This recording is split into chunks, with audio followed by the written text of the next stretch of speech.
투자.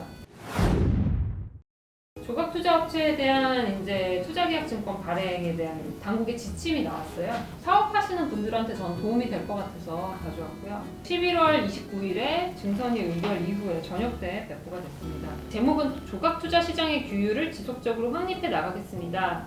라고 하면서 주식회사 뮤직하우 제재 면제 의결 및 한우 미술품 조각 투자의 증권성 판단이라는 것입니다. 거기서 뮤직하우에서 거래되는 저작권을 분할한 저작권 참여 청구권이라는 그 권리가 증권이라고 판단이 된 적이 있었어요. 이 이후에 이제 조각 투자 업체들이 여러 개가 있어요. 뭐 예를 들면 그림, NFT를 뭐 10,000개로 판다든지, 송아지 같은 걸 이제 또 조각 내서 판다든지 이런 업체들이 있는데, 이제 송아지는 뭐 어떤 거냐면 한 마리 송아지를 분양을 하는데 뭐 한 100명 정도가 가가지고 공동으로 투자를 해서 이제 나중에 송아지가 소가 돼서 판매를 하잖아요. 이제 도축을 하게 되면 그때 가격을 이제 우리가 송아지 샀던 가격 대비 소 판매 가격 하면 차익이 생기죠. 그 차익분만큼 분할해서 나눠 갖는 이런 구조의 사업입니다. 부위별로 뭘 나눠서 조각이 아니고 그 가격을 네.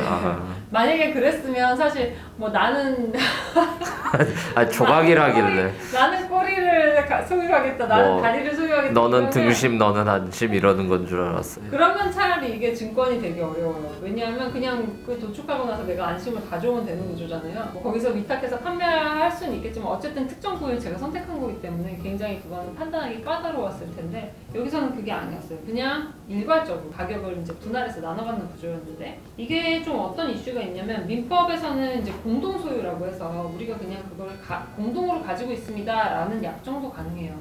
예를 들면 소를 5명이서 같이 사가지고 같이 팔 수 있잖아요.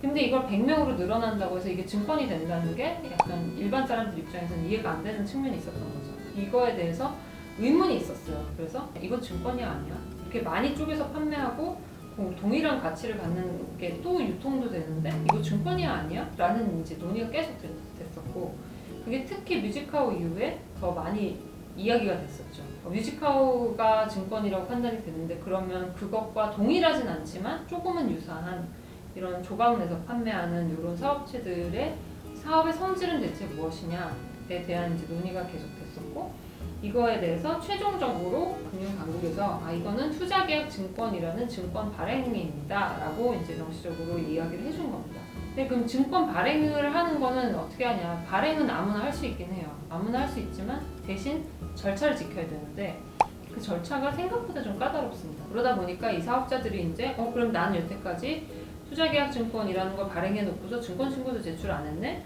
라는 게 되는 거죠. 그래서 여기에 대해서 그럼 증선위는 어떻게 판단을 해줬냐? 사업구조를 재편해라 라고 하면서 재편하면 이제 그 다음엔 적법하게 영업할 수 있게 되는 그런 이제 사안이 되었습니다.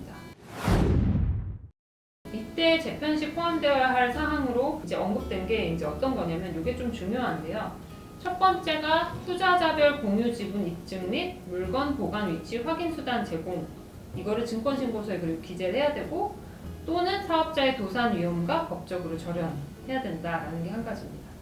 두 번째로는 투자자 예치금을 받는 경우 외부 금융기관의 별도 예치 또는 신탁. 세 번째가 조치일로부터 6개월 내에 유통시장 폐쇄 계획 및 관련된 기준 투자자 보호 방안 마련. 네 번째가 투자 판단의 중요한 사항에 대한 설명 기준과 설명 자료 및 광고 기준 마련. 이 내용을 또 증권신고서라는 것에도 기재를 해야 됩니다. 예를 들면 내가 미술품을 사게 되는데, 그럼 이 미술품을 1억이라고 평가해서 10,000개로 쪼개 판다고 생각을 해보면 한 개당 10,000원이잖아요. 이게 왜 1억이냐? 이걸 1억으로 평가한 것에 대한 이유를 설명을 해서 투자자들한테 제공을 해야 되는 거죠. 그 다음은 합리적인 분쟁 처리 절차 및 사업자 과실로 인한 투자자 피해 보상 체계 마련. 예를 들면 보험 또는 투자자 보호기금 이런 게 될 거고요. 마지막으로 사업 중단 시 독립된 제3자의 물건 보관, 관리, 처분, 청산 등 업무 수행 체계 마련 요겁니다. 내가 만약에 사업을 접게 됐을 때 그럼 투자자들이 샀던 중고 명품이든 송아지든 어떤 그림이든 이거를 제가 어떤 사업자가 가지고 있을 수도 있지만 제3자에게 위탁해서 보관하고 있었을 수도 있을 텐데, 내가 사업을 중단하면 누군가한테 양도를 한다든지 이런 절차들이 사전에 정해져 있어야 된다는 거죠. 이런 것들을 6가지를 잘 만들어서 사업 구조를 재편하고 그 다음에 다시 이제 발행을 하면서 다만 유통시장은 폐쇄해라라고 이제 이렇게 언급이 되었습니다. 이게 굉장히 좀 의미 있는 사안이었고요. 사실은 와닿지 않으시는 분들도 있을 텐데 이 사업을 지금 생각보다 많은 분들이 수행을 하고 있어서 저한테 이제 굉장히 지난주에 문의가 많이 왔어요. 이제 이거를 모르시고 사업을 하실까봐 제가 말씀을 드리는 거고, 과거에 이게 과연 증권인지 아닌지 불명확했던 부분들 대부분이 증권으로 판단될 가능성이 높다라고 생각을 하시고, 그러면 내가 증권신고서 제출 의무를 부담할 수도 있겠구나 라는 생각을 하고 변호사를 찾아가시거나 어떤 법률적인 도움을 받으실 필요가 있을 것 같습니다.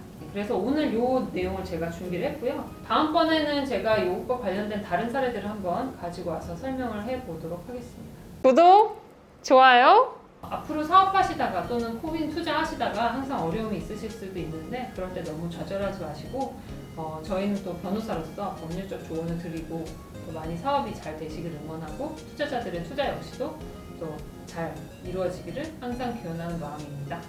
오늘 이렇게 제가 준비된 내용 말씀드렸고요. 다음에 더 재밌는 내용 준비해서 찾아뵙도록 하겠습니다. 모두 건강하시고요. 그럼 다음에 뵙겠습니다.